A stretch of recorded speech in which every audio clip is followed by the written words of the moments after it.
Jeremiah 39.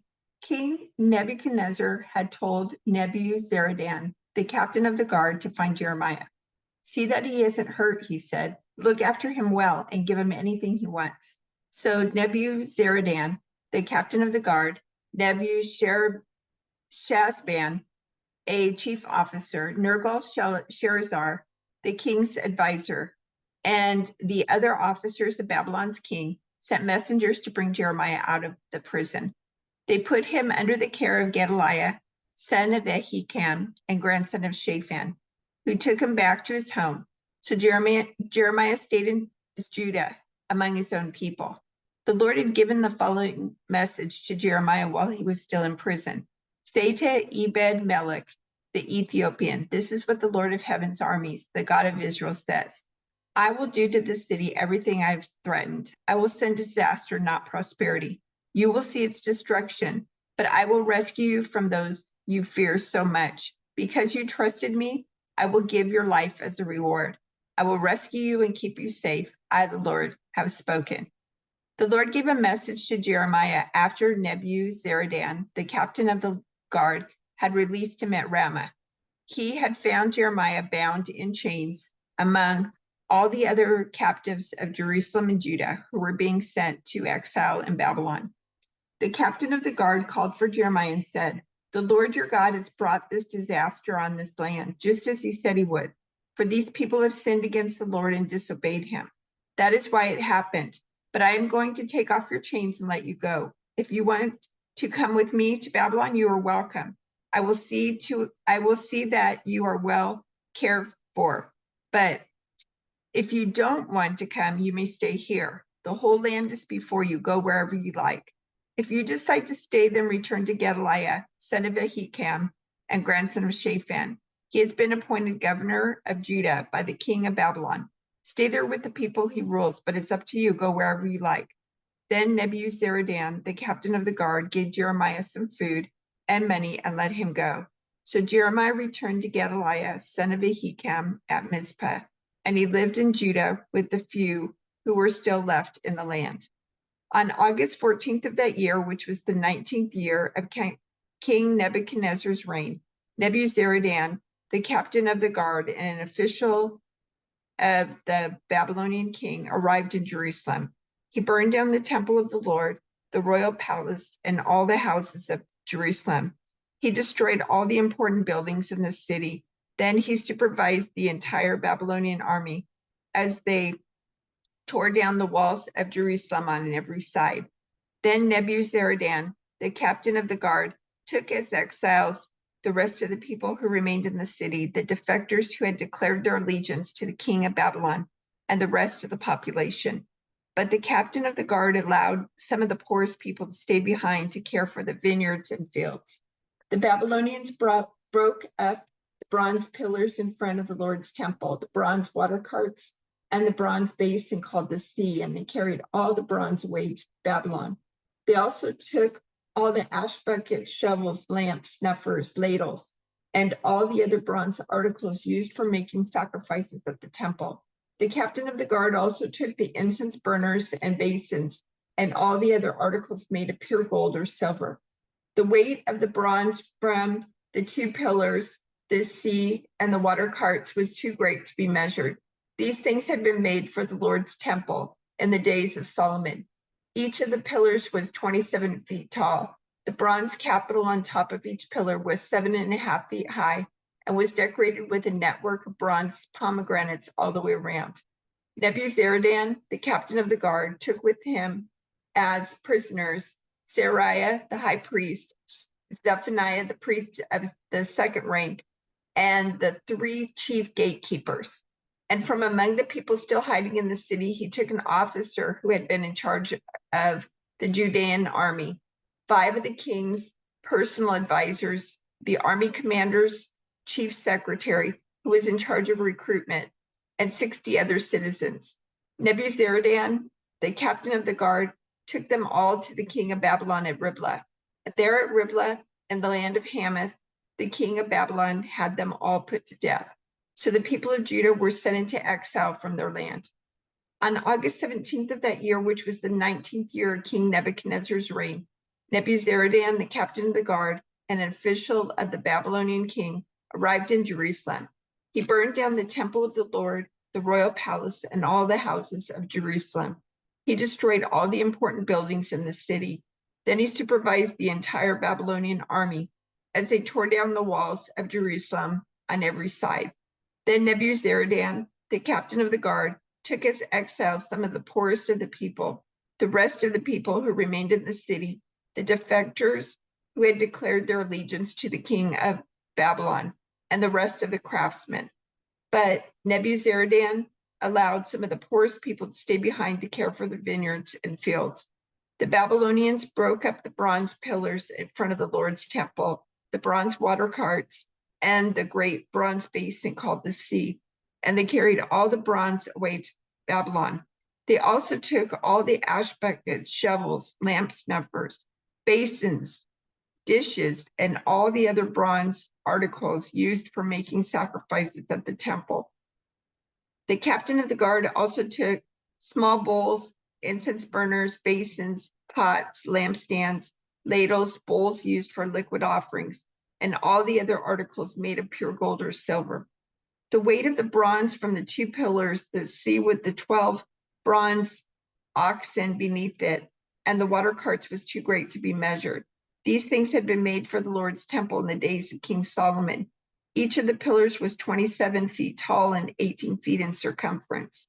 They were hollow with walls 3 inches thick. The bronze capital on top of each pillar was 7.5 feet high and was decorated with a network of bronze pomegranates all the way around. There were 96 pomegranates on the sides and a total of 100 pomegranates on the network around the top.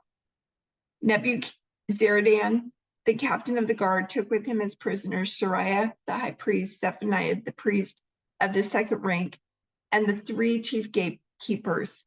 And from among the people still hiding in the city, he took an officer who had been in charge of the Judean army, 7 of the king's personal advisors, the army commander's chief secretary, who was in charge of recruitment, and 60 other citizens. Nebuzaradan, the captain of the guard, took them all to the king of Babylon at Riblah. And there at Riblah in the land of Hamath, the king of Babylon had them all put to death.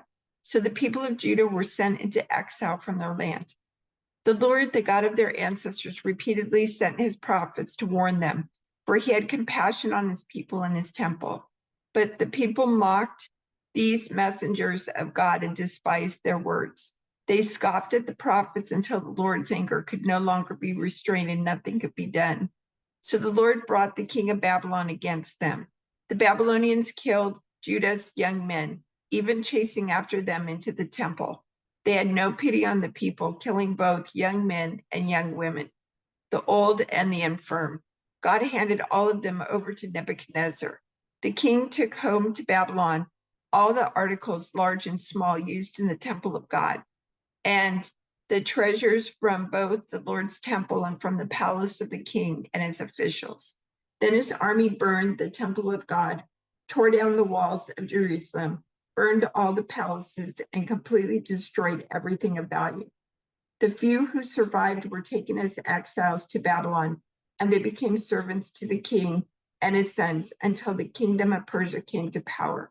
So the message of the Lord spoken through Jeremiah was fulfilled.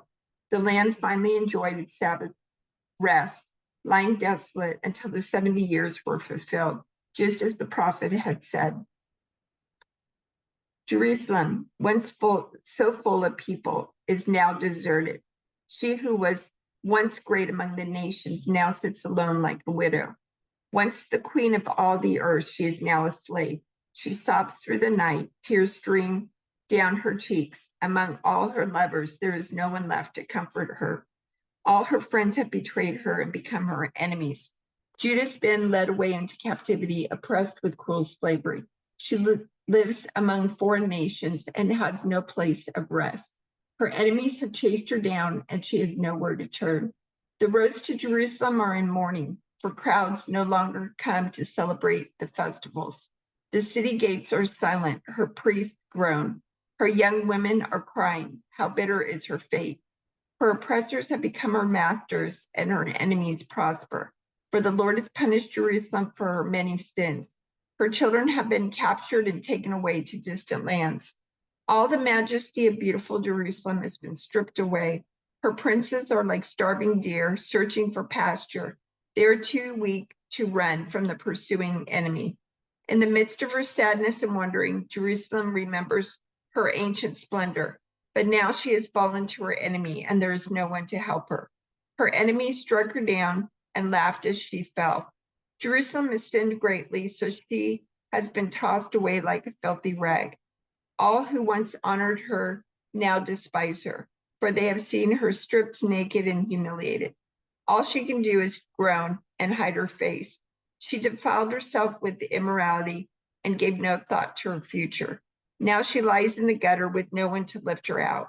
Lord, see my misery, she cries. The enemy has triumphed. The enemy has plundered her completely, taking every precious thing she owns. She has seen foreigners violate her sacred temple, the place the Lord has forbidden them to enter. Her people groan as they search for bread. They have sold their treasures for food to stay alive. Oh, Lord, look, she mourns, and see how I'm despised. Does it mean nothing to you? All you who pass by, look around and see if there's any suffering like mine, which the Lord brought on me when he erupted in fierce anger. He has sent fire from heaven that burns in my bones. He has placed a trap in my path and turned me back. He has left me devastated, racked with sickness all day long. He wove my sins into ropes to hitch me to a yoke of captivity. The Lord sapped my strength and turned me over to my enemies. I am helpless in their hands. The Lord has treated my mighty men with contempt. At his command, a great army has come to crush my young warriors. The Lord has trampled his beloved city like grapes are trampled in a winepress. For all these things I weep. Tears flow down my cheeks. No one is here to comfort me. Any who might encourage me are far away. My children have no future, for the enemy has conquered us. Jerusalem reaches out for help, but no one comforts her. Regarding his people, Israel, the Lord has said, let their neighbors be their enemies. Let them be thrown away like a filthy rag. The Lord is right, Jerusalem says, for I rebelled against him. Listen, people everywhere. Look upon my anguish and despair, for my sons and daughters have been taken captive to distant lands. I begged my allies for help, but they betrayed me. My priests and leaders starved to death in the city, even as they searched for food to save their lives. Lord, see my anguish. My heart is broken, and my soul despairs, for I have rebelled against you. In the streets, the sword kills, and at home there is only death. Others heard my groans, but no one turned to comfort me. When my enemies heard about my troubles, they were happy to see what you had done. Oh, bring the day you promised when they will suffer as I have suffered. Look at all their evil deeds, Lord. Punish them as you have punished me for all my sins. My groans are many, and I am sick at heart.